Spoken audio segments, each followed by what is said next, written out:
Strange things are afoot at the Circle K. That kid is back on the escalator again. Ain't gonna hurt. Is my boomstick! Game over, man. It's game over. Welcome to the Bargain Bin. He is your host, Ben Mason. And he is your co-host, Sandro Luketic. And today we're talking 2002's Reign of Fire. We assume if you're listening to this episode, you have already seen the movie. But before I get into the film, Sandro, I just want to say a big thank you to Ryan Howard for having me on his Rollin' Bones podcast last night, where we covered how Dungeons and Dragons have been represented in the film world. And we agree it's been done very poorly. I know I watched the episode. I was part of the live audience, but I was like, there's no way it could have been that bad twice. These movies must have been good. No, apparently not. Absolutely terrible. I have subjected myself to so many dragon movies in the last few days that after this, we're done until next week when we cover Dragonheart. We are not covering Dragonheart next week. Correct. Next week, for those who haven't been keeping count or looking at the title of this video, it's going to be our 100th episode, but we'll talk about that a little bit more later. That's crazy. Yeah, it is, but we'll talk about that a little bit more later because we have something very important to start off with. Don't keep everyone in anticipation, man. You should know what it is. It's a trivia game we play every single week. Oh, yeah. So the trivia game is, what actor has been in other movies we have reviewed? I know for a fact there is only one. Yes, there is. I was trying to keep it vague and throw you off, but clearly that's not happening. He's in one of my favorite movies of all time, and that is Matthew McConaughey. Yeah, as the van renter from Glory Days. What a role! I don't know how they got him in that movie. He was already famous. Maybe he was just friends with somebody on the production. I hope so. But man, he is a highlight of that film. And that movie is great. Yeah, they had some good cameos in it too. So I think the cameos were actually the best parts. But anyway, I have loved McConaughey in almost everything he's done. I loved his stance on his film career. And that is when questioned why he did so many romantic comedies. It was because that's where he made all of his money. And after he did those, now he's free to do whatever he wants and never has to worry about bills or anything ever again. That's a great outlook on it, right? Yeah. If you can do something, even if you're kind of pigeonholed into it for a while, make your money, but then it's like, okay, well, now you can act in whatever movie you want, or you can buy a sports team, or just travel the countryside. Good. You did your part. Now do what you want. Exactly. And that's what he's done. He nailed it. He's winning at life. And I'm happy for him.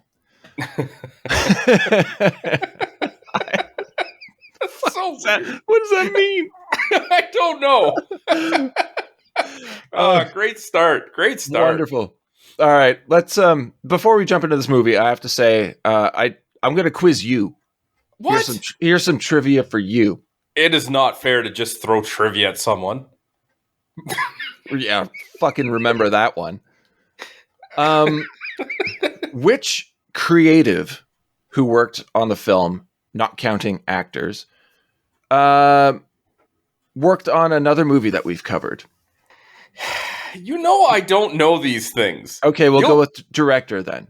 You'll tell me the director's name, and I won't even know who that is. I don't know who directed this movie. When I was getting ready to do this review, you think I looked at the director line on IMDb? Nope. Well, from now on, do that, because I'm throwing this back at you, man. Yeah, I'm just not going to do it. Okay, director Rob Bowman. Oh, that sounds familiar. That's because he directed another movie very, very similar in tone and scope that we covered a long time ago. Whew. Airborne. That same tone and scope. What a ridiculous movie. But yeah, can you believe that Rob Bowman directed Airborne and then years later does Reign of Fire? Two completely different films, both done, and I will say this now, very, very well. I mean, Yeah, I had a blast with Airborne. I don't see the connection at all, but hey, that's cool. Yep. Okay. Now that you failed, let's go into the notes for the film. Oh, I will fail inevitably if you do this every week. Perfect. Can't wait. I'm just going to rush through the very opening scene so we can talk about it because they pack a lot in a very short amount of time. You got it. So our film opens with a young Quinn Abercrombie visiting his mother on her construction site. She is in charge of building a new tunnel for the London Underground. But here the digger has just hit an unexpected cavern. One of the workers convinces Quinn to check it out by crawling through. And here we get our first view of a recently awakened dragon.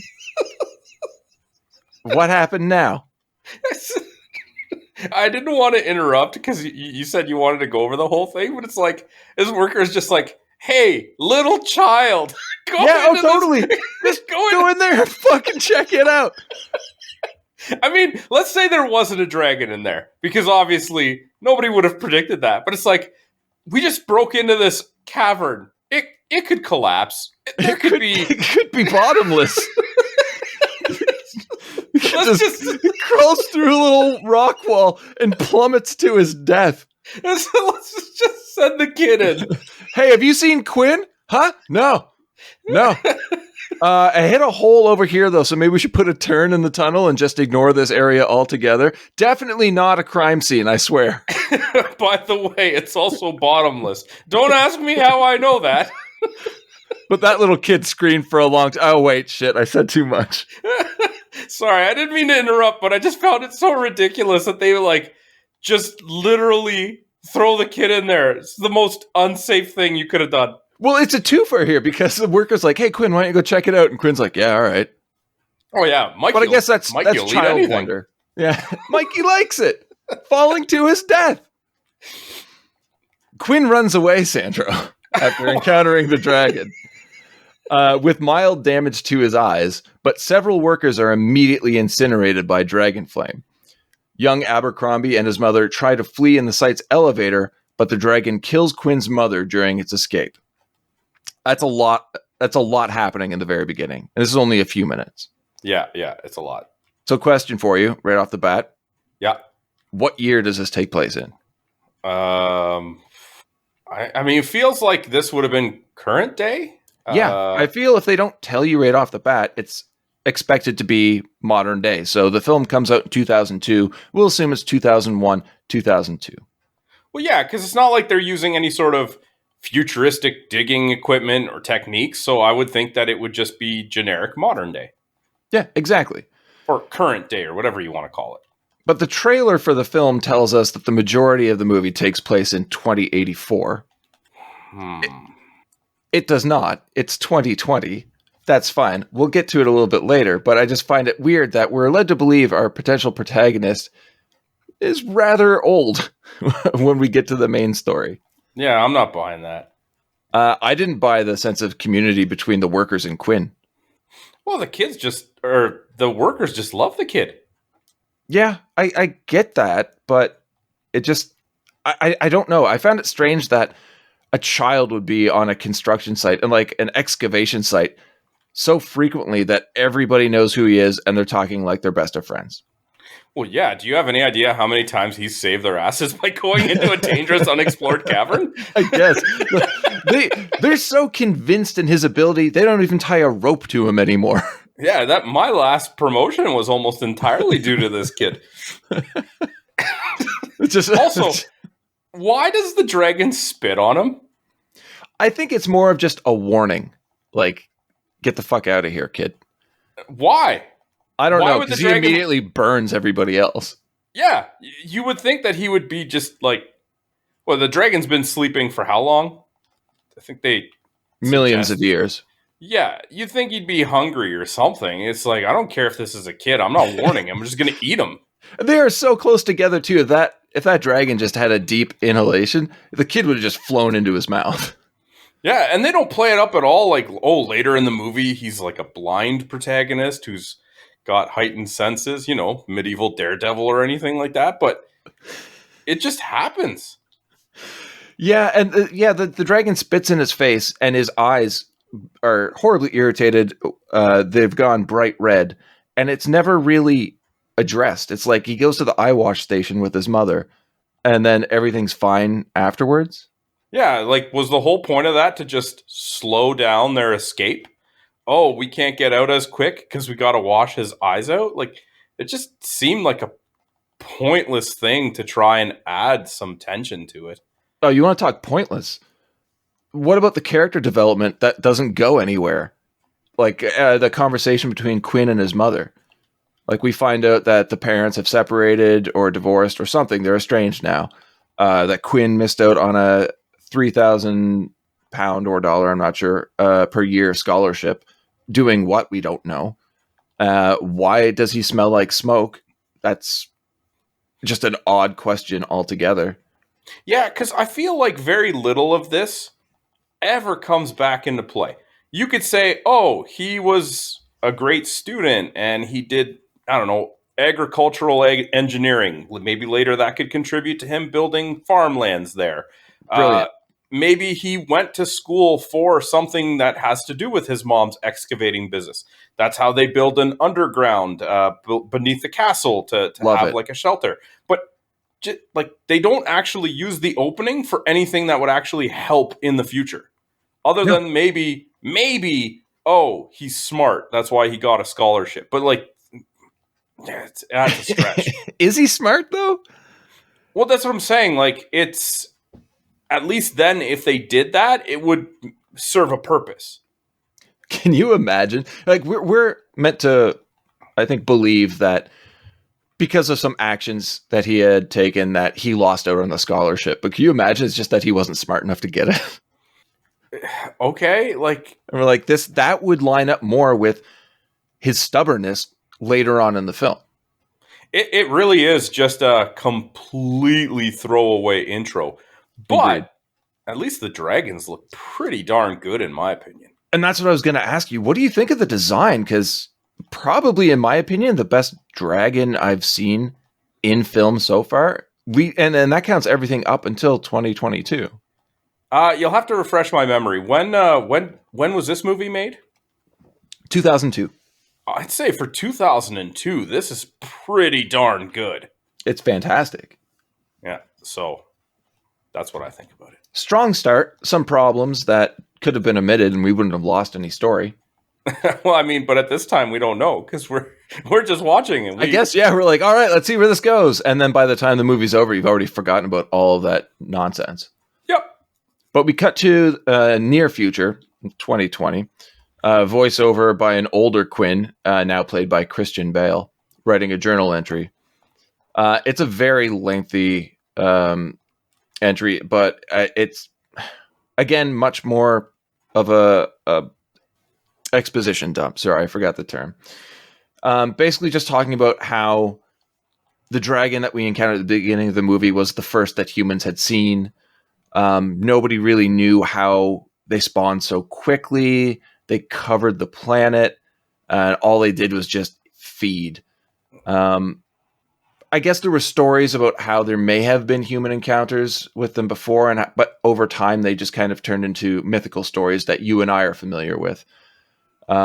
Scientists discover that the dragons were actually the cause of the extinction of the dinosaurs, having burned them to dust. It wasn't an asteroid. And after almost everything on the Earth was dead, they went underground to hibernate. Wait for Earth to replenish itself and wait for the cycle to start again. I'm good with that. I'm totally good with that. Yeah. Now, they come back when Quinn and his mother's crew kind of awaken the main dragon. And it seems like the world governments just decide the best thing to do is nuke everything. Freaking Which, military strong arming, like, that's not the solution for everything. Exactly. But like, how did they expect? Okay, if the dragons are covering the entire world and you're nuking major cities trying to kill them, because obviously that's where these dragons are going to go because that's where their food is. How do you expect to save human life at all? I don't think they do. Yeah. So what's the point then? Shooty, shooty, bang, bang. Exactly. New question, though, after this entry is, who is this for? This is not his initial journal entry. He has not mentioned this at all in the past. He's a grown man now. Do you think that this is actually what he's writing? It is. The impression that, no, but sorry, what I'm saying is I get the impression that he is currently writing. Like he's maybe submitting the most recent entry, but what we're getting from an exposition dump is kind of like a narrated summation of just what he's written over time. Yes, and that would make sense. But I feel like we get shots of him writing the words that the voiceover is reading. I could be wrong, and I like your idea a lot more. I hope that's the case, and I just forgot. I think you're just reading a little bit too much into it. All right, well, what's your stance on the take on history here, the twist, the alternate history?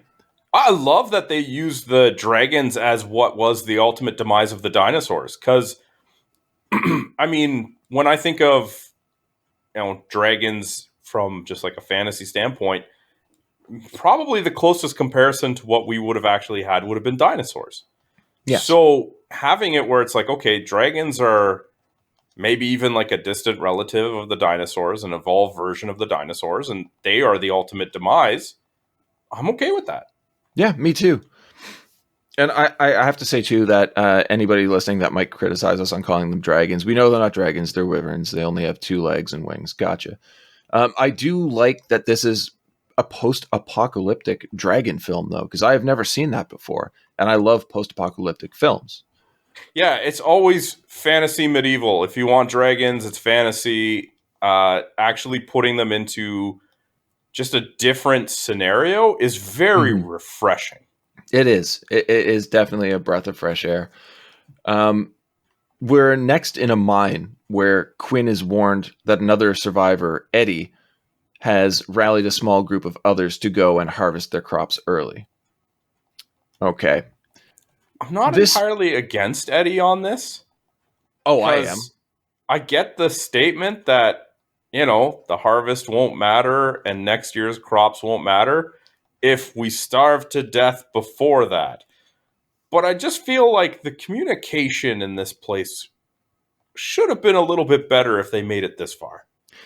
I agree completely. And this is what I'm saying, that Quinn is maybe not the best equipped to lead this community of people in this old castle where they've taken refuge. Well, yeah, he didn't take poli-sci. He got a scholarship for math. Brilliant. I had to pick something. I do like how they're testing out. I believe it's a scene where like Quinn is investigating these weird jugs and tubes that are coming down from the ceiling. And having rewatched the movie, you immediately know what they are. But at the very beginning, the first time through, you're like, I'm kind of curious to know what this is. Is this rigged up to, say, flood something or dismantle something? The way they're talking about it makes it sound very important without actually saying what it is. I thought they did say what it was. Or maybe I'm just thinking about later in the movie. Well, if that's the case, I completely missed it and forget about what I just said. Well, because I think... because I know they were talking statistics. Well, when the guy who was helping him, I guess, build it, I forget what he says. He says, like, he used to build something in his, like, past career. I don't remember. Something water-related.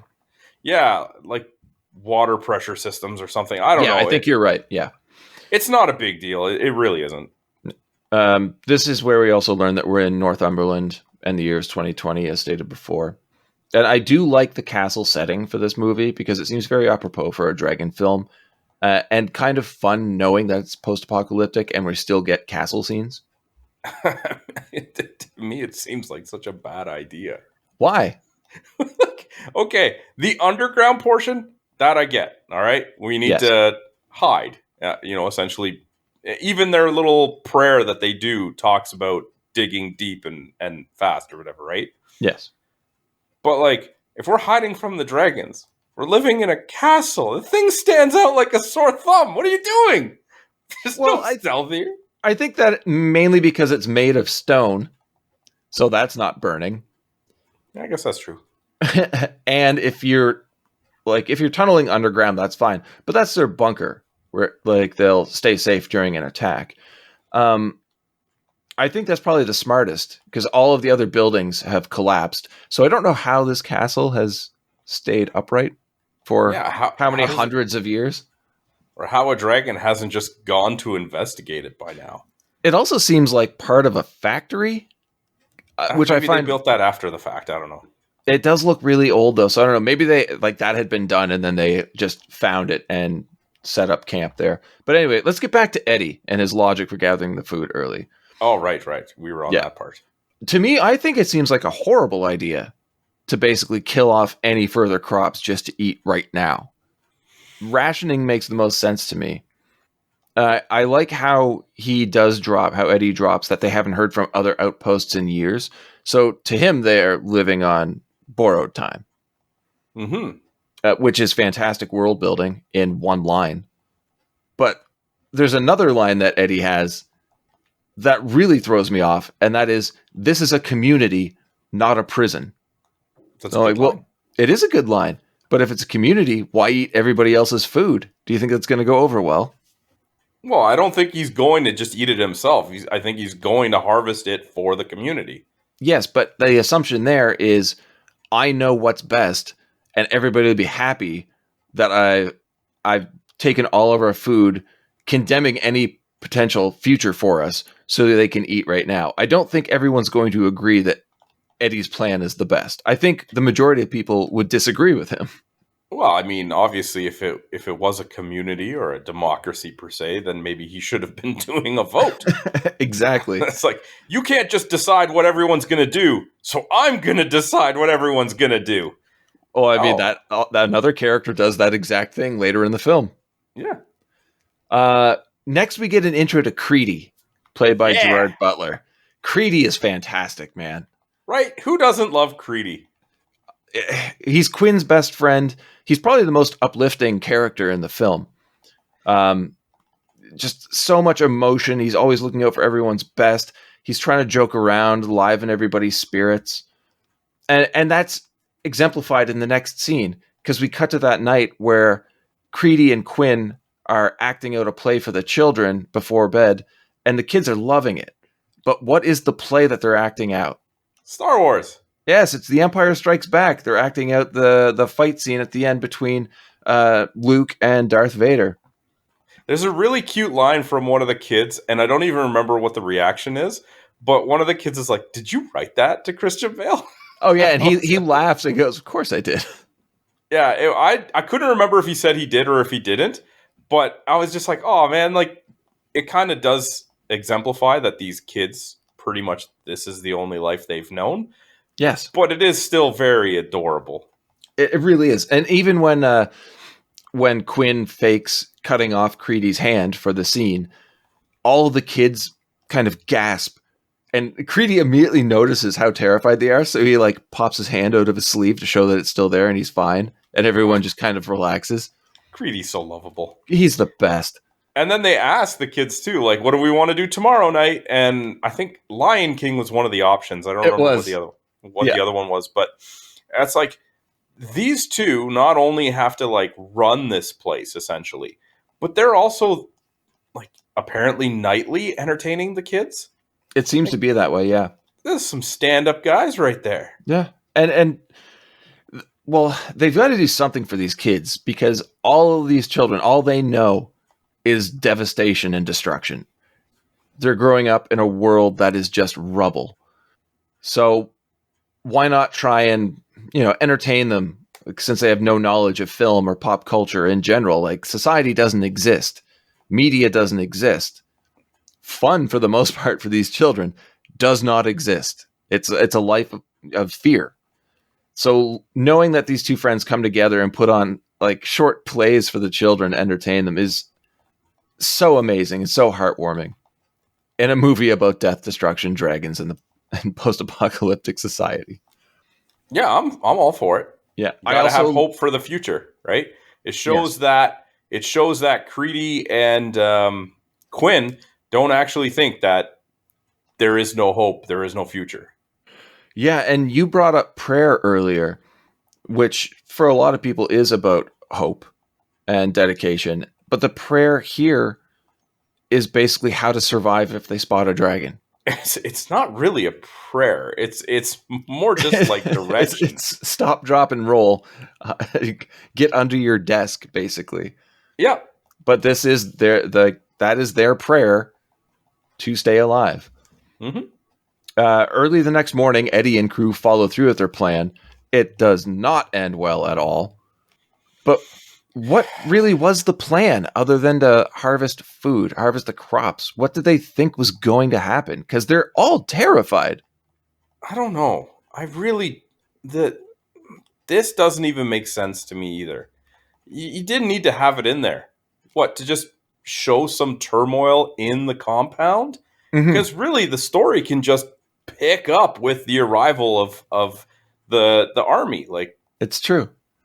But like, what were they expecting to be able to run away for when a dragon attacks them out in the middle of the, like, well, not really field, but it's a plain with some vegetation in the center where they're trying to grow vegetables. Well, a place that's out in the open, like there's no cover. There's none whatsoever. Yeah. No, they're stupid.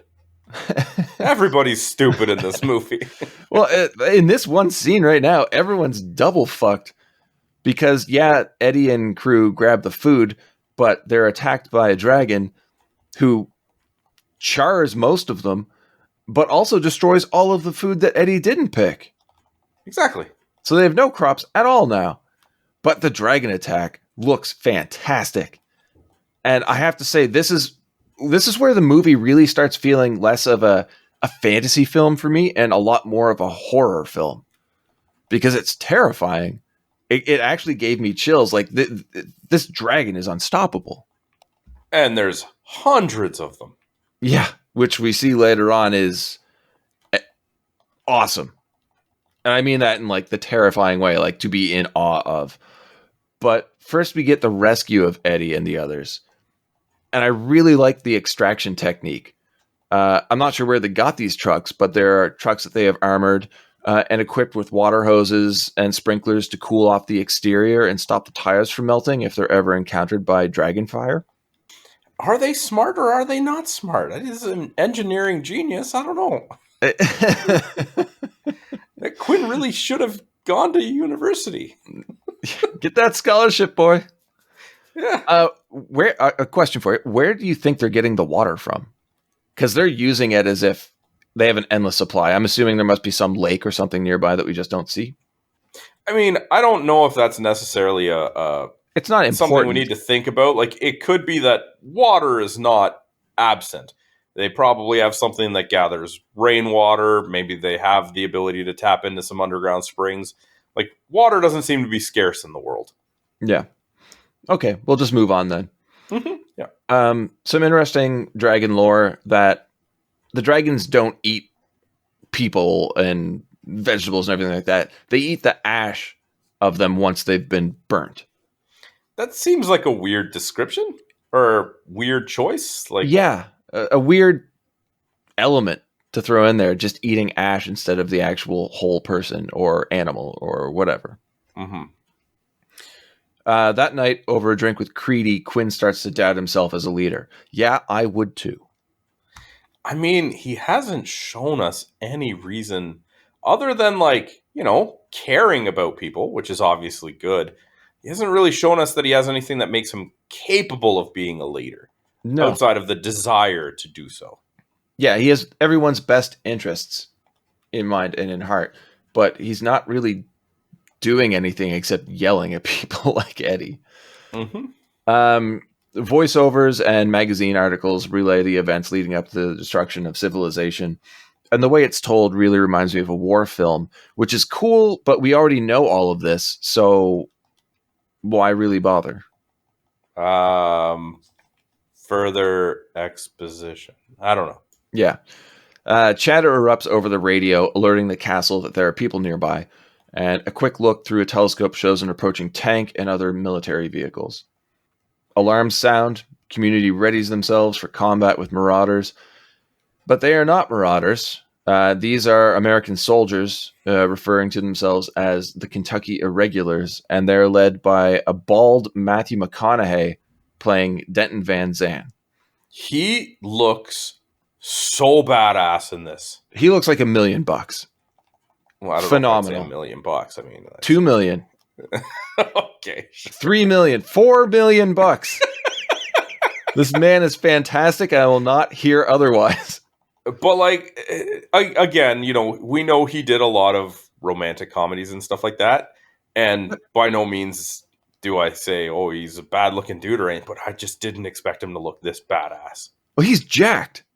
He's so jacked. But then like they did a great job, even just with the decisions they made for his visuals, the tattoos, the bald head, the facial hair, like he just looks like an intimidating, imposing human. Like the jacket. It's not a vest, I think it used to be a jacket with the sleeves ripped off. It's got like the fur collar and everything. Mm-hmm. It looks great. And I guess Christian Bale was thinking way too much about his character before they started filming and decided he was going to slim down as much as possible to show like how people would be living. Exactly. And then he saw McConaughey. He's like, oh, fuck. And just bulked up as fast as possible. But yeah, the Irregulars are dragon killers en route to London. I really enjoyed the story, a limited detail story that Van Zandt gives about how on their way over and once they landed in England, they lost 122 men, most of their fuel, and they really need a place to rest. So it feels like we're going to get a pretty decent mix of military life and the community of the castle just kind of melding together, but not really what we get. Before that, though, Van Zandt gives us a bit of new dragon lore again, which, okay, it's fine. It does. I don't really think it's necessary, but that they can see well in the day and even better at night, but in failing light, they can't focus. And he refers to that as the magic hour. Obviously, that's just for foreshadowing. Yes. Quinn reluctantly lets them enter the property. I feel like he didn't have much of a choice. It was either the easy way or the easier way. Yeah, I think he knew exactly what would happen if he said no. I love everyone's reaction to the helicopter that flies in behind the rest of the vehicles, though. Because this is the first time in 20 or so years that any of them have seen anything in the sky other than a dragon. Well, yeah, because he says the dragons own the sky, and he's like... Yeah, but it's I forget what Van Zandt says, but something like, no, I own the sky or something. Yeah. But like the music cues, the increased volume for the blades of the helicopter, it was punchy and it really worked for me. But then in like if you're thinking about it in practical terms, you're like, there's hundreds of dragons. Yeah, that helicopter. Yeah, when you step back and think about it, you're like, how did they miss that one helicopter? You think just the noise of the helicopter would attract a dragon, and that would be it. But all right, cool, why not? We meet the pilot of the helicopter, Alexandra Jensen, played by Izabella Scorupco. I always get her name wrong, but I only know her really as Natalia from GoldenEye. And we get a breakdown of their dragon snaring technique. Do you want to let everyone know what that is, or you want me to tackle it? Well, it's they call themselves the Archangels, and they have essentially a 17-second lifespan. That's so fucking stupid. There has to be a better way. It's like when they're introducing themselves, they indicate how if they fail, they have a 17-second life expectancy. It's like, I'm not going to be very reassured in your capabilities, but okay. The idea is that they jump out of the helicopter. Mind you, they seem to indicate that it's without parachutes, even though later we see that they have parachutes, and shoot, what is it called? The net guns at the dragon to essentially bring it down from the sky so that the other people can destroy it. Exactly. But yeah, you're saying 17 seconds once they jump from the chopper, that's their life expectancy. And Creedy working his way into my heart even more just goes, you never thought of giving them parachutes? Which, again, they say they're not needed because obviously holding onto the net with the dragon is going to, slow your descent. But later on, they use parachutes. They would have to, right? Otherwise, it'd just be jumping to their deaths. I love they don't mention it. I think almost in an attempt to make them sound even more badass. Later that night, we get a conversation between Quinn and Jensen, which is really just a bonding scene that also adds more backstory to the characters. Sure. I just want to touch on one little thing. Yeah. When McConaughey enters the facility, he just tosses an apple to what's his name? Jared, like it's nothing. And it's just like all of a sudden you've created a little bit more of a like an envy or an admiration for it. Like, this guy's a superstar. He's just got food to throw around. Yeah. And I think it was on Wikipedia or something about that scene too, where it's a Granny Smith apple and they're known to stay ripe longer because of the high acidity. So there's the belief that they actually managed to bring food with them from North America.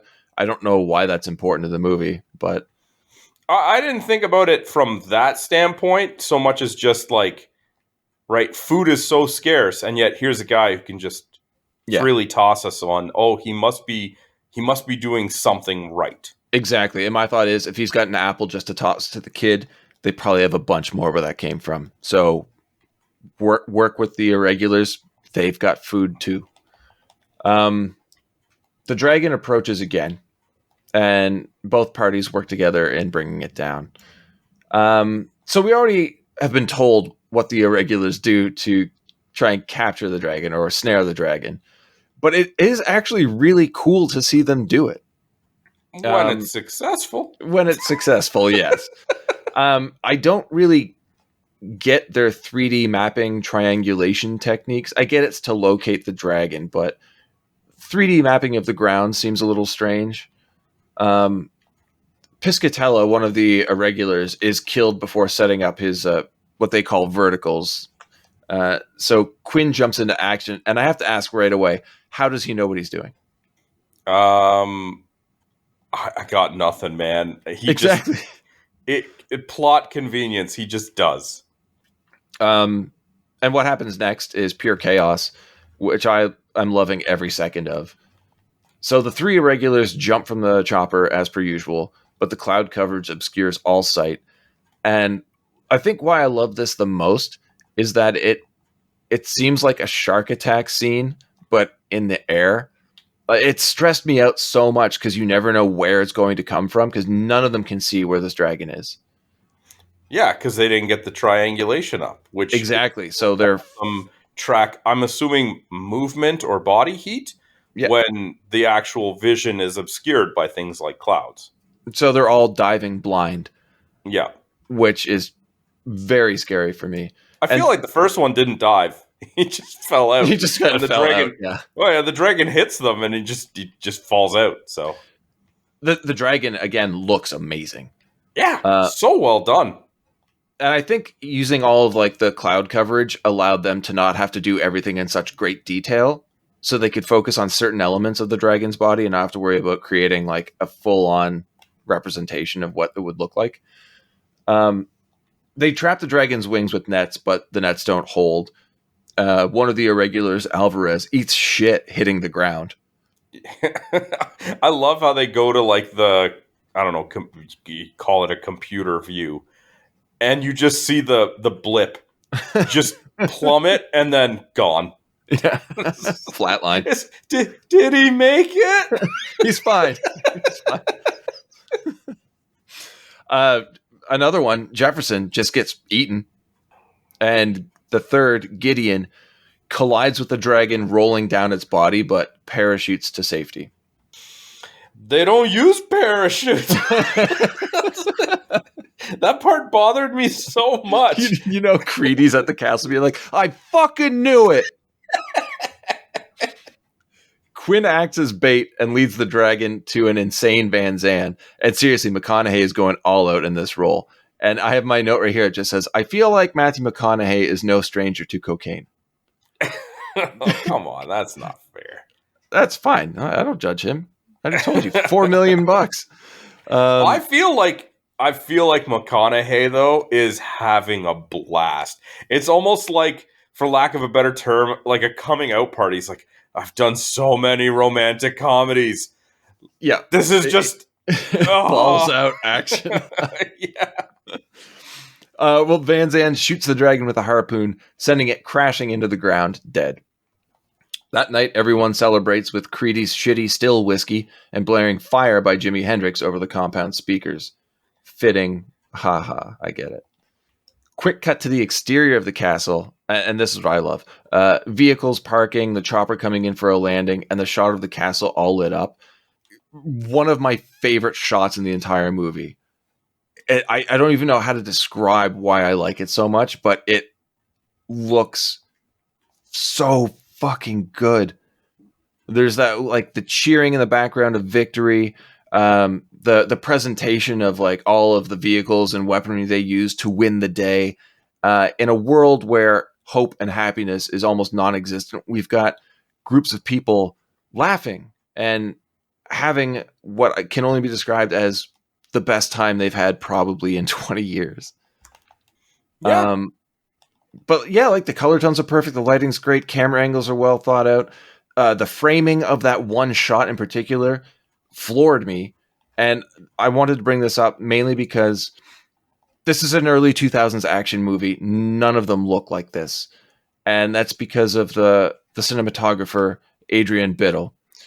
And I'm just going to run through a short list of things that Biddle has done. And after looking at it, I'm like, of course this movie looks amazing because it's Adrian Biddle. He started off with the 1984 Apple commercial that blew people away. He followed that up with being cinematographer for Aliens, Princess Bride, Willow, Thelma and Louise, where he got an Academy Award nomination. Then 1492, Conquest of Paradise, Judge Dredd, Event Horizon, The Mummy Returns, V for Vendetta. There are so many major films that he worked on that look fantastic that I really shouldn't have been surprised, but it's so welcomed in early 2000s action to see something filmed this well. There, my rant's over. I mean, it wasn't much of a rant, but yeah, good resume. Van Zandt and crew get a hero's welcome, but he wants none of it because to him, 1 dragon down and 3 men dead isn't exactly a victory. Yeah, he has some amazing dialogue here. Mm-hmm. And I won't go into too much detail because I feel like it might come up later.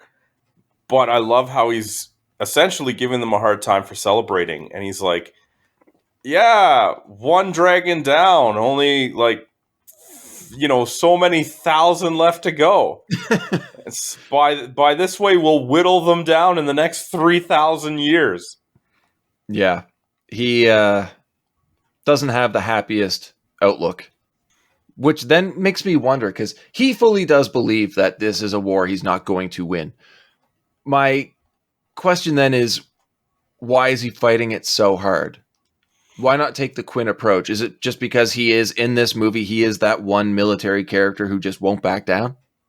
Yeah, I think for him, just kind of like bunkering down and just surviving is essentially losing. Admitting defeat, yeah. Yeah. We get our first real confrontation between Quinn and Van Zandt, and this is where it really starts to feel like there's something not quite right with the American. We learn that the 200 dragons they've killed so far have all been female, that dragons have 2 glands with separate chemicals that when mixed create nitronapalm. Again, cool lore there. But they also believe that there's only 1 male dragon, and if they kill him, they'll end the species. And of course...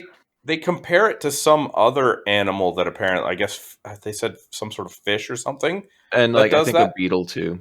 Yeah, but I guess, I mean, sure. Yeah, it's fun. I mean... You can't really question the science of dragons.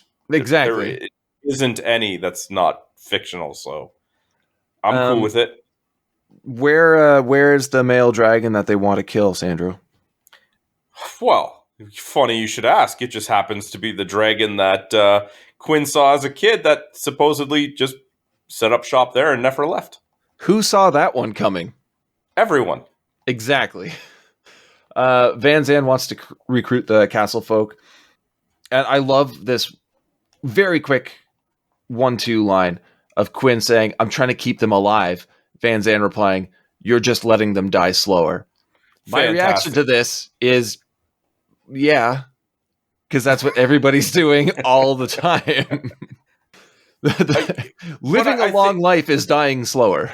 I do think, like, in the context of what he's trying to say, it does make sense, though.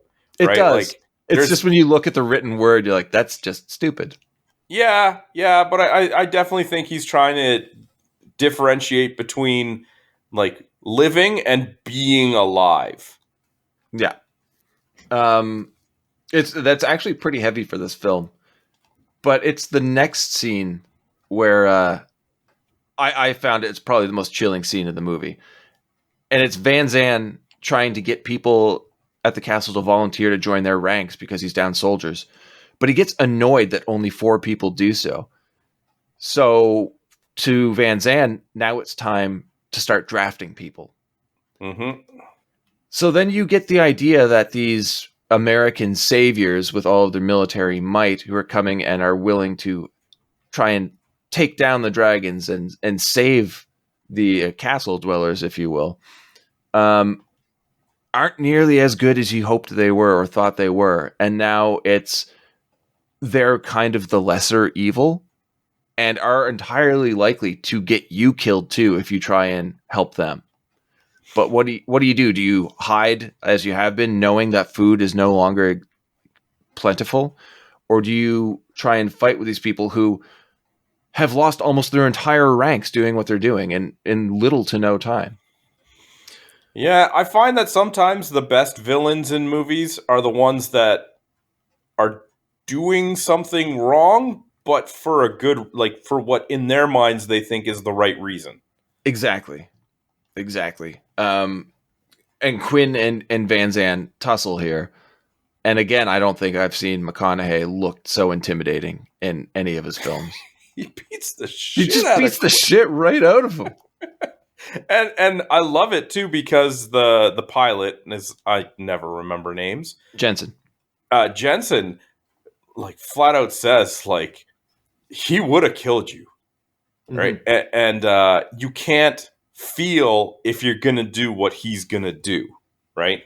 Now, I feel like that's very telling of the type of character he is, but I feel it's also a little bit of foreshadowing. Yes, I agree. That night, Quinn tries to stop young Jared from leaving with Van Zandt. I'll let him go. Yeah. I really don't know how I do know how I feel about the Jared character. I'm trying to figure out why he's in the movie. Oh, you'll know how I feel about him when we get to awards. Okay. Spoiler. Very good. But yeah, Jared, had he left with Van Zandt, would have been a major blow to Quinn, since I guess we're supposed to assume that the boy is supposed to be Quinn's successor. Well, yeah, they do talk about how Quinn essentially took him in when, the boy had no family. I guess Quinn just found him by himself in this terrible world and almost took him in as, like a father figure, right? Like, or Quinn being his father figure, so to speak. The next day, the irregulars set out, and I'm sure everything will be fine. Oh yeah, for sure. What's your take on Quinn finding the dragon egg? It doesn't feel necessary to what happens moving forward again. It just reinforces the idea that the only dragons they've killed are females, which, I mean, him telling us they've killed 200 dragons and they were all females already tells me that. Yeah. There are people online that will argue that this just means that the military's belief of how dragons procreate so quickly is that all of the female dragons just lay eggs all over the place and the male will just fly over in one swoop and fertilize everything. And they're like, obviously that means this isn't true. I'm thinking, well, the eggs have to come from somewhere, dumbass. Yeah. It just seems like a weird scene that's there for no reason, unless we're both completely missing something. And I'm sure there are people that will tell us in the comments. That night, the irregulars slowly drive through the destroyed town of Pembury, 66 miles outside of London, and I'm getting serious T2 vibes here. Bit of pointless trivia for you. This means that they traveled 368 miles that day, which would be 592 kilometers. And it just seems like they're moving so slow that it would take a lifetime. They hit... Oh, yeah. Also, I find it really weird that in England they use miles for a measure of distance on highways for highway signs, but not kilometers. Come on, guys. You've been championing the metric system for how many years? They sorry. At no point did I even acknowledge that. It was just like, yeah, all right. They hit a dead end and are attacked by the male dragon, which kills everybody except Van Zandt, Jensen, and I think Eddie. I don't really get a good look at him. But the whole thing looks terrifying and awesome. Dragon flies directly to the castle, which is exactly what Quinn said would happen. And that's what happened to Pembury. They went to London, and the dragon followed them all back and just razed the place. I find that part weird. Like, I how find did it hard the dragon to believe. follow them back? What indicator did the dragon get from their confrontation there? Yep. That they were from that castle or from that. I have that problem too. I guess maybe it just made it like fly around paying closer attention. But at the same time, if they're starving because they've almost killed everything in the world again, you'd think they'd be paying pretty close attention to what's around them. Yeah, I don't know. The attack kills most of the castle inhabitants. Creedy rounds up all the kids in the basement, but is killed during the dragon's second attack. I don't like that. I have a real problem with this because my whole mentality was why? Mm-hmm. Why? Like, he tells Quinn, you can't go back. I guess the idea is that they're doing a second sweep for any kids. Yeah, well, he said he got all the kids, and there's 65 or 68 people still up there. And he says, oh, Quinn, you can't go. It's too dangerous. And all they have is a handheld fire extinguisher. Only for Creedy to take 10 steps out the door and get demolished. Yeah. Even if their argument on who goes up there instead was 10 seconds longer, Creedy would be okay. Well, it just shows how much of a stand-up guy Creedy is, because he knows that Quinn, his best friend, is the leader and the hope for the community. So he's not going to let the leader go. He's going to go himself because he also cares about everybody because he's a wonderful human being. Yeah, I think they could have done this a little bit better. They didn't need to do this. They could just have him caught with the others and not having to go back out. Yeah, his demise doesn't really do anything in regards to plot. I mean, Quinn is already motivated. Yeah. And then, of course, conveniently, the blast that takes him out also slams the door shut so that everybody inside is safe but trapped. And it's like, all right, what was the point of this, really? Like, I get the idea of what they're trying to do from an emotion standpoint, but it's so poorly done. Like, yeah, it really is. How do you make this absolutely lovable character, have him sacrifice himself, and obviously sacrifice loosely used, and just make it so unimpactful? Yeah, it is kind of a slap in the face. It felt like such a throwaway. What did you think of the dragon's approach, like ground approach to the castle, crawling along all the rocks and then like arcing back, and like that's when the fire attack hits again? Setting this at night, I thought it looked phenomenal. And every time we see a dragon on here, well, not every time, almost every time we see a dragon in this movie, I'm completely blown away. I don't normally have any sort of statements to make in regards to things like, oh, that was like my favorite shot or anything like that. But that dragon's first approach to the castle, when they show it, like kind of almost as tall as the castle and kind of like lift its neck up next to it. Yeah. Amazing shot. Amazing visual. It's horrific. Like, this really is a horror film now. They emerge from the basement as Van Zandt returns to the castle, and we get a very quick Jack Gleason cameo. I don't know if you know Jack Gleason. He's Nope. Joffrey in Game of Thrones. Oh, yeah. Yeah, he was a little kid. Little kid here, little kid in Batman Begins too. So 2 times he works with Christian Bale. And hard to believe, actually, when you look at Christian Bale, that Batman Begins comes out 3 years after this. Van Zandt, Jensen, and a now furious Quinn regroup and set up for London, since Quinn knows exactly where the dragon's lair is. Information that could have been useful the other day. Seeing the London skyline littered with dragons is pretty fucking cool, though, like you were saying before. I love how they show the I guess it's the male dragon, being the bigger one, just eat another dragon. And I'm like, oh, it must be getting, starving if it's eating its own kind. Yeah, they're resorting to cannibalism now. Although it plot detail. didn't, reduce it to ash first to eat it. Because that's a good point. I've been told that they eat ash, but okay. Yeah, that was something that kind of caught me, as well as we get the dragon's POV at one point. The infrared of watching the three of them crawling around is bad. Because it's the magic hour. They can't really focus. But yeah, they do it as if it's like a heat vision, and it's like, okay, well, even if they can't focus, they should be able to tell there's 3 red figures glowing in this landscape. Like, it's bad. On top of that, the dragon blinks and zooms in its sight.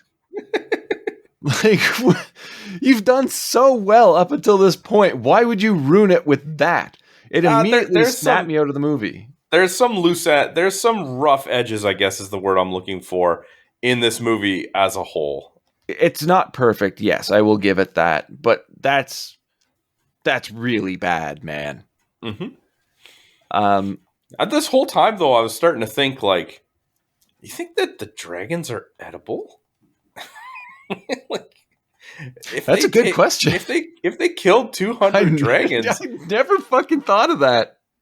Well, as soon as the one dragon ate the other, not to say that would mean that humans could consume it, but just the thought came into my mind. I'm like, is Van Zandt so well nourished because they would just eat these dragons that they killed?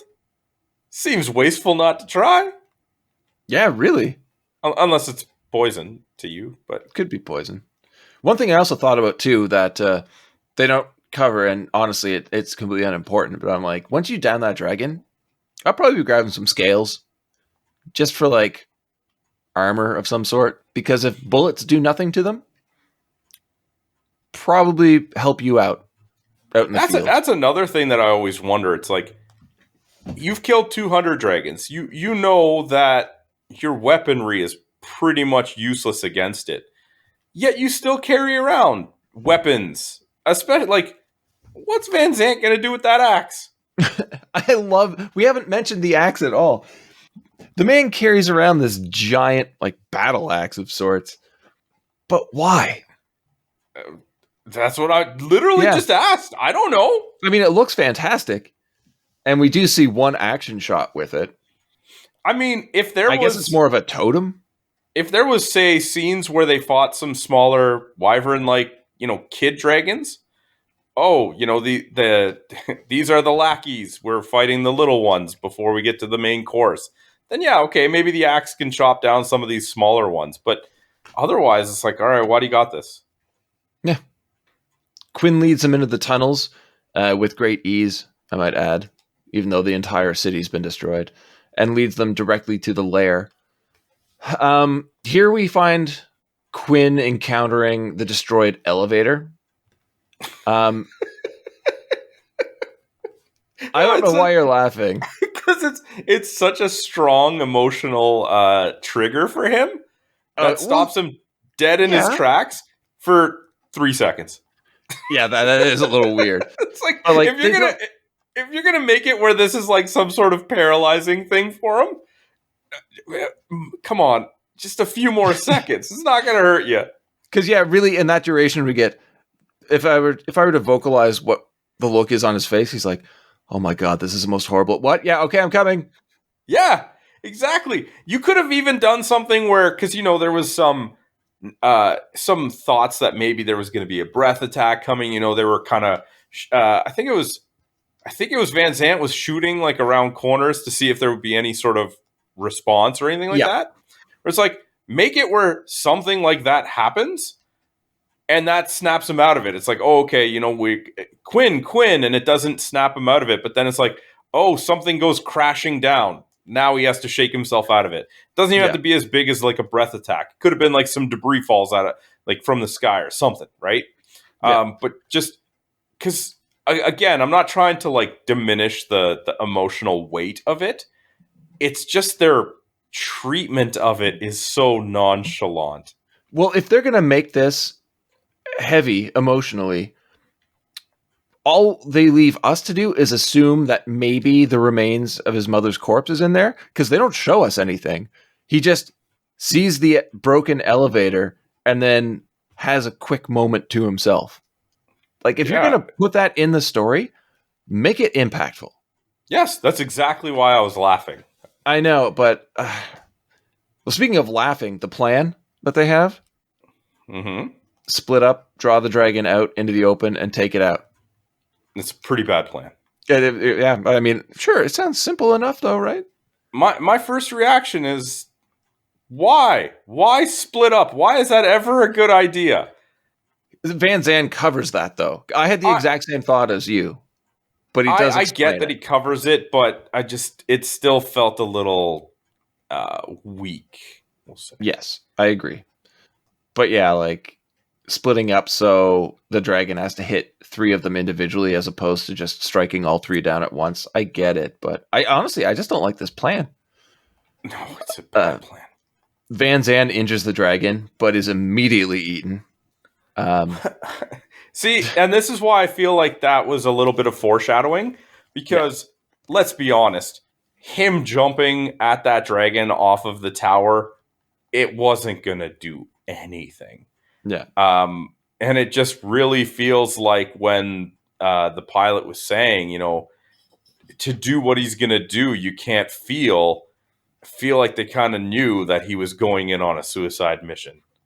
Do you know when I felt that was made apparent? When's that? Earlier in the film, when Quinn and Van Zandt are butting heads, Van Zandt says, "I lead, you follow." When they get to London, Van Zandt, Quinn, and Jensen, Van Zandt tells him, "You lead, we follow." I follow. Yeah. I remember that. So he's already admitted he's not commanding them. He's following Quinn's lead. So he's already taken a step back. And somebody that sure of himself and bold, taking a step back, obviously means he's questioning himself, or he's found faith in Quinn. And honestly, no one's having faith in Quinn. Yeah, he's really not given us much reason to believe in him. I get that he's the protagonist, but I feel like he's... No, go ahead. I feel like he's not even like the... I'm going to forget the term, but like the reluctant hero. That's what I was going to say. Okay. Right? Like, he just feels like a force-fed plot hero, and I don't feel like we've been given any reason during the course of the movie to really believe in him. No, we haven't. That's the main problem here. And like, as I said earlier, Van Zandt is eaten by the dragon in a sick jump where he tries to take the dragon out, or at least strike it before he dies with the axe. Irritate him with this axe. Let's rile him up for Quinn. That's not doing shit. Can you imagine? It's just the slow-mo of him coming down with the axe on the dragon, and he's just like, "Fuck you, Quinn." I get the axe is almost symbolic for him, Of course it is. I would have been better if there was like a steel wire that he like used the axe as a handhold to slide down it off of the tower after hitting him or something. Interesting. Then trying to, like, even if the dragon snatches him up while he's doing that, then him wielding the axe, like, if he's killed 200 dragons, he has to know that it ain't gonna do shit. Yeah, you would think so. Going back to what you're saying about Quinn, though, the reluctant hero, and just a character that we can't identify with because he's constantly just fucking up all the time. He's supposed to be the one to take the dragon down with a C4 tipped arrow, but drops the arrow as he's running away from the dragon. Well, because he had to do a sweet roll to get away. Which slowed him down. Well, you know it. You get points for style in this world, Ben. You know, even the Russian judge had to give him a 10 out of 10 on that one. Corrupt. Quinn and the dragon have an Old West stare down before Quinn fires the C4 tipped arrow into its mouth, causing a massive explosion that kills the beast. The whole time I'm just like, why is the dragon waiting? Yeah, why? You're a dragon. Why are you having a stare down? Just breathe fire on this guy. Well, as a spectator, I'm not saying like the audience, if I were there watching this happen, all I'm thinking of is the dragon being like, wait a minute, are you that kid I saw 20 years ago? And I'd be like, yeah, he is. What the fuck are you doing? Kill him. Yeah, the dragon's probably like, you know, I spared you, right? Like I could have killed you. I just spit in your face. And I'm not spitting on you this time. This is how you're going to pay me back. This, after my mercy that I showed you. You ungrateful son of a bitch. Exactly. I feel like that was all wrapped up way too quick, because then we get just like the resolution right at the end here, the denouement, if you will, because we cut to 3 months later. Quinn and crew are finishing work on a radio tower when Jared tells them they've got a signal from a group of survivors in France who want to speak to their leader. Quinn immediately appoints Jared the new leader, and everyone heads back toward camp. So fast. Why Jared? Because I don't know. But honestly, we've had movies recently where we talk about how the final act happens very quickly. Yeah. And yeah, this resolution is a little too fast for my liking. I'm right there with you, man. This movie has been too good to end so abruptly. Mm-hmm. Like, if it's going to end that quickly, make it a cliffhanger. Yeah, because they even tell us, like, it's not like they're just like, oh, the next day or anything like that. It's like, we haven't seen a dragon in 3 months. Okay. Like, and?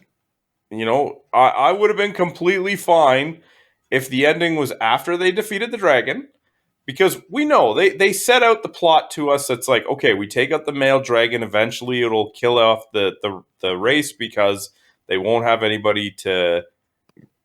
Which is another question I have, because they say, oh, well, then, you know, there won't be anybody to fertilize the dragons anymore.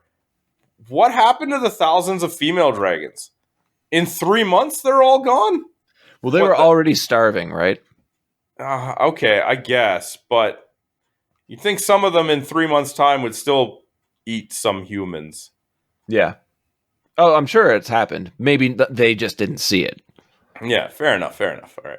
But yeah, they all walk back towards the camp. Quinn now carrying Van Zandt's axe. Rather easily, I might add. Which makes it feel like he was the one that had the leadership torch passed to him. Exactly. You know, it would have made more sense to me, rather than doing this whole, like, we have a call, they speak French and want to talk to the leader. Just show this exact same scene, but instead of receiving a phone call, Jared shows up for whatever reason, right? Like, I'm sure he doesn't need one to be there. And he's holding the axe. Do a symbolic passing of the torch. Yeah. Also, the point that they make it known that since it's a French group of survivors, that's problematic. Like, it's in French. Be like, okay, And then they're like, well, yeah, they want to speak to the leader. Like, well, then why do you need to say that they're French? Like, to me, it made it sound like we can't understand what it is, so somebody there must speak French. Well, and that's the thing. Like, Quinn even gives a little bit of a throwaway line saying, oh, my French isn't very good. All right. Well, obviously, the person who took the message or heard the message can speak just fine. Yeah. So, like, okay, Jared, you talk to them. Because I'm the new leader? No, because you understand French. Yeah, you're the only one who can speak their fucking language, kid. Yeah, there's just a few problems with the ending is all I'm saying. Yeah. Yeah, quite a few. But it's fine. I can let that go because of the rest of the movie that we had just watched. All right, so let's get to some numbers. Well, I want to talk about the writers first. You always want to talk about the writers. Well, only one writer, because it was written by Gregg, Chabot, Kevin Peterka, and Matt Greenberg. And I want to mention Matt Greenberg because he also wrote Halloween H2O, 1408, and the Pet Sematary remake. So looking back at this movie, I was talking about how it kind of feels like a horror film. Seeing that one of the writers has a pedigree in horror, I'm like, okay, well, that makes perfect sense, and I would like to see a bit more of that. I got into that too, talking with Ryan on his show. We need dark fantasy. Horror fantasy is something that cinema is missing and could benefit from. But yeah, hopping into numbers, looking at the star power, the scope of special effects, the story. How much do you think this movie cost? I mean, the special effects for the early 2000s are pretty good, I would say. Mm-hmm. 40? 60. Okay. That doesn't surprise me. Yeah. As soon as I said 40, I felt like that was a little low. What about the gross? Oh, I couldn't even imagine. Okay, let me tell you this first.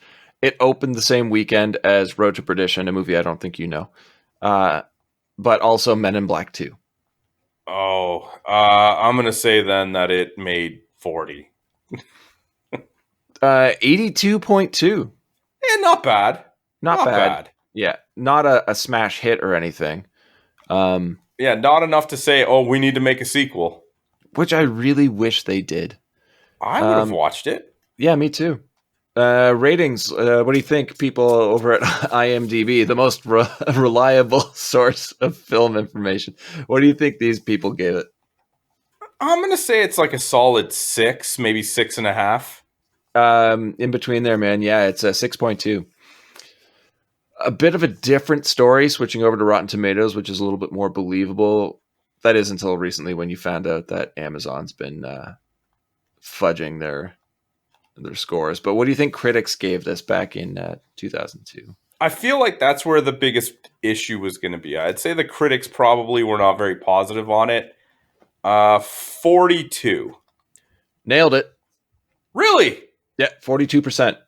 Oh, wow. Okay. What shocked me was the audience score. Oh, I don't like when you say that, because my first thought would have been that the audience score on Rotten Tomatoes would be the highest of the three. Mm-hmm. But then when you say it shocked me, it makes me think that it's actually lower than expected. So I'm going to say, you know what? I'm just going to split it down the middle. It was 50.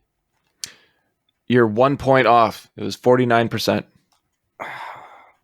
It's too low. Inexcusable. Yeah. Yeah, let's just hop into awards here. All right. So you start us off with your least favorite character. Jared. Right? I mean, I'm just going to tell you right now that that's my pick as well. And we'll get into reasons why, but go ahead. It just, his character does not need to be there whatsoever. No. Most of the scenes that he's in, if you go back and like on the second watch, I was paying more attention to it. Most of the scenes that he's in, he's just there. That's it. Like he's just standing in the background. Yeah. Looking at things with a little bit of a cocked eyebrow. And it's like, what is the point of your character? Yeah. The only thing I think they could have done with Jared to make me care about him as the leader at the end of the movie is that he actually does go with Van Zandt. And that's why Quinn has to like follow him and rescue him. He's one of the few that survive. Then he learns the error of his ways. and listens to Quinn more often. And that's why Quinn can be like, well, he made a mistake. He learned from it. He survived. He knows to be more cautious, and he knows to look out for the good of everyone else, because going along with Van Zandt got so many people killed. Perfect. Give him some sort of character development, not just a cardboard cutout who gets tossed a fucking Granny Smith apple and then talks to French people at the end. Yeah, in my version of this story, it's Jared that dies in Creedy's way. Oh, that'd be great. And then Quinn also dies fighting the dragon, just like Van Zandt. And it's the pilot that ends up winning, and Creedy that ends up leading the people. I like that a lot more. Yeah, that's how I would envision the ending. Yeah, It's I like that ending a lot. You have more. Van Zandt and Quinn that come from two drastically different backgrounds, two drastically different approaches, but find the ultimate demise in the same way. And then you get a little bit of positivity because Creedy is so likable and cares about people so much that him being the ultimate leader makes the most sense to me. Agreed. So with that, hopping into favorite character. So I gotta do an honorable mention because I was so torn on this award. Oh, really? Okay. Well, I know leading up to this recording, I think I told you multiple times I was having so much trouble with one award, more so than I can remember in a long time for the show, and it was this award. Okay. I ultimately went with Creedy because he's so likable. But I also wanted to go with Van Zandt because the way McConaughey plays him, he looks so badass. He's almost like a likable villain in that, like I said, you sometimes have a guy who's doing the wrong things, but in his mind, he's doing them for the right reasons. And just the performance in general is just so good. So I'm giving him an honorable mention, but it's got to go to Creedy because honestly, every time this guy was on camera, I was just so excited. I was happy. He was like the one wellspring of positivity and hope in this messed up world where you're like, if this guy can still have a smile on his face, still, contribute to the community as a hard worker, be almost like an emotional anchor as Quinn's best friend, like he does everything. He is the only character in this movie who isn't broken. There's almost no spirit left in Quinn. Jensen just seems to be along for the ride. Van Zandt has fully snapped and is crazy. Jared is, like I said, cardboard. And Creedy is the heart and soul, and we hardly see him at all in the movie. But McConaughey's performance, though, it has to be shouted out at the very least. And yeah, I'm saying Creedy's my favorite character, whereas Van Zandt is my most memorable character. Fair enough. Yeah. If this award was best performance like we used to do, then it would hands down be Van Zandt for me. Oh, yeah. Yeah, that's undeniable. It would be mine too. All right. So you lead us off with your favorite or most memorable line. Okay. This is favorite, not most memorable for me. Okay. And it's Quinn. And I can't do the line justice, but it is, I made a mistake letting you through those gates. I saw something in your eyes. I thought it was awe. I was wrong. It's madness. You're insane. Okay. Good line. And that's the first confrontation, like full on, like, I want to say aggressive confrontation between Quinn and Van Zandt. And the reason why I like it so much is not only does it establish Van Zandt as actually a crazy person, but Quinn realizing that he is no longer in control. Okay. And he really isn't in control for the rest of the movie. Okay. Yours? So I had another honorable mention on this one. You shit on me for doing that all the time. I know. I suck. What am I going to do? All right, go for it. It's at the celebration of the dragon, and it's during Van Zant's fantastic string of dialogue, probably the highlight of his verbal acting in this movie. But when he comes in and says, envy the country that has heroes, pity the country that needs them, right? Yeah. Or I say, pity the country that needs them. Mm-hmm. It's just a very powerful line and goes to show that even he, in what he's doing, doesn't find a lot of solace. My favorite line, however, and the one that I officially wrote down is when Van Zant rolls up in his tank and he's got his militia with him, and the guys are standing on the wall of the castle observing, and Creedy's like, "Oh, it's worse than Marauders, Americans." But when Van Zant shows up and he tells them like I want to speak to your leader, before he leaves, Quinn says to Creedy, "If anything happens, you know what to do." And Creedy's like, "No, I have no idea." and then Quinn even follows up with, "Me neither." But the reaction there from Creedy was so good, and it might have been like one of the most cementing moments for me being like, this character is amazing. Yeah, he is like, absolutely fantastic. It's like, if anything happens to me, you know what to do. It's like, you're the leader. I have no clue. And it's also his delivery too. It's just like, it's so stilted and hesitant. And he's like, no, no idea. So that was my favorite line, I'll say. Right. It's a fantastic one. Definitely. Yeah. Memorable or favorite scene? The Star Wars play. It's great, isn't it? And I don't want to diminish the feeling of other scenes, because there is a lot of great ones in this scene, or in this movie, sorry. But these two putting on a performance for the kids, and it's probably the most likable that they make Quinn in the entire movie too, and obviously just riding the coattails of Creedy. But it's just such a wholesome, fun, like, it's just like, this whole movie is just despair.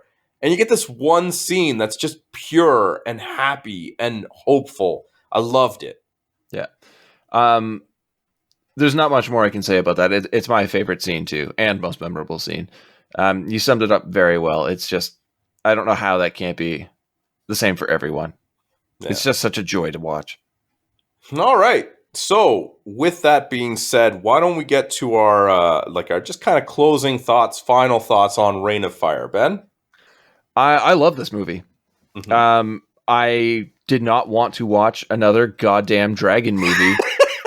Oh, come on. You haven't watched that many recently. No, not at all.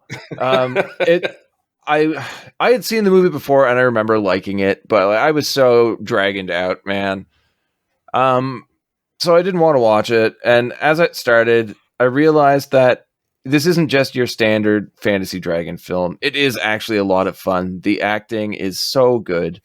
I love the story. I love the look of the film, the setting of the film.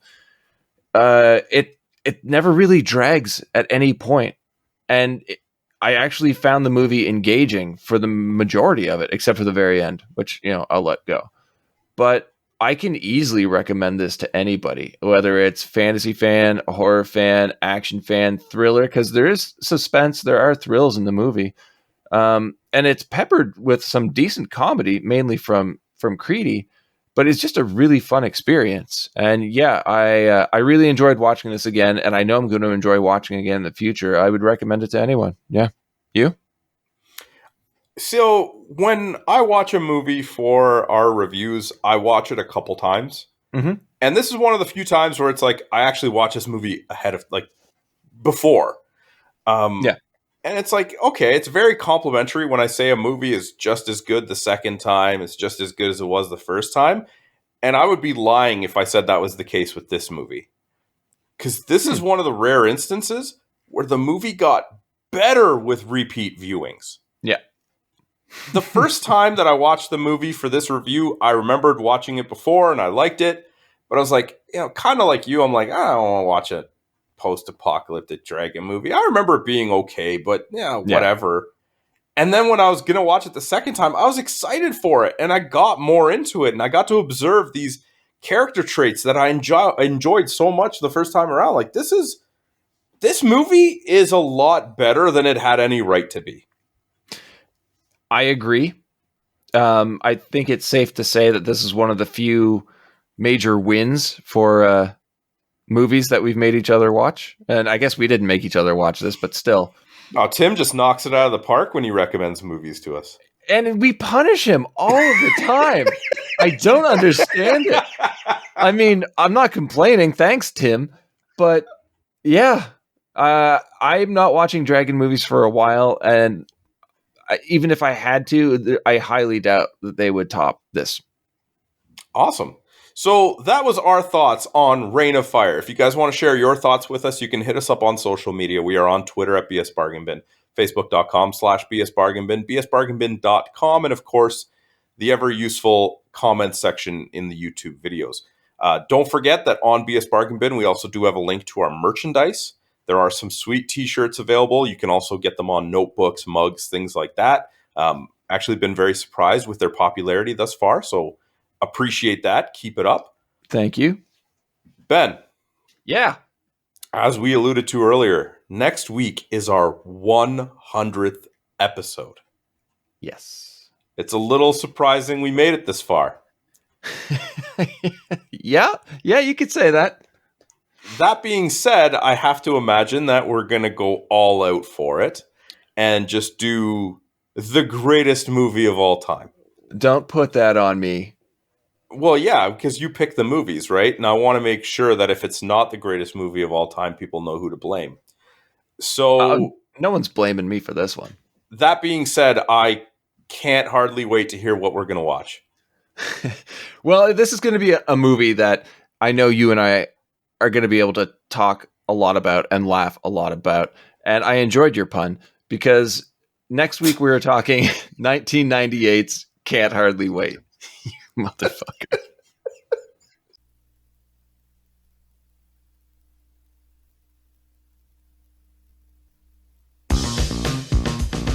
At first it was also unbelievable. Mike Dexter wanted to date me. I know why I started dating him. I just don't know why I did it for so long. Well, he is the most dope guy in school.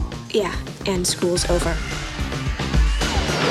This party tonight, Amanda suddenly being single, is fate. Fate has opened me a window. Yo, I got to have sex tonight. It took me all day, but I narrowed it down to a list of 10 very lucky finalists. You know what I'm saying? Do you think there'll be any girls there? Are you kidding me? People may even be having sex tonight. Huntington Hillside, kiss my ass! Have you seen Amanda Beckett? Yeah, man, I just saw her in there. I'm thinking about asking her out, boy. Oh, God, you're a hottie. I filled this with 7 bottles of vodka last September. It's been in my freezer for... All right, yo, check it. Time to get busy. Who does he think he is? Brad Pitt? And you're like Gwyneth. But with bigger boobs. Oh, totally bigger boobs. I can't feel my legs. I can't feel my legs! Columbia Pictures presents an event 18 years in the making. When you find out who your friends really are. I don't think she's prettier than Gwyneth. Not even. What your future really holds. I am going to have sex with someone at this party. And how one night can change your life. I don't know about you, but I really believe that there's one person out there. And for me, it's gotta be Amanda. There's a mirror right there. Why don't you take a look, okay? You're white. Guys like us, we are a dime a dozen. There is fate, but it only takes you so far because once you're there, it's up to you to make it happen. Amanda? Can't hardly wait. Which team has the winning play? Huntington, hey, hey,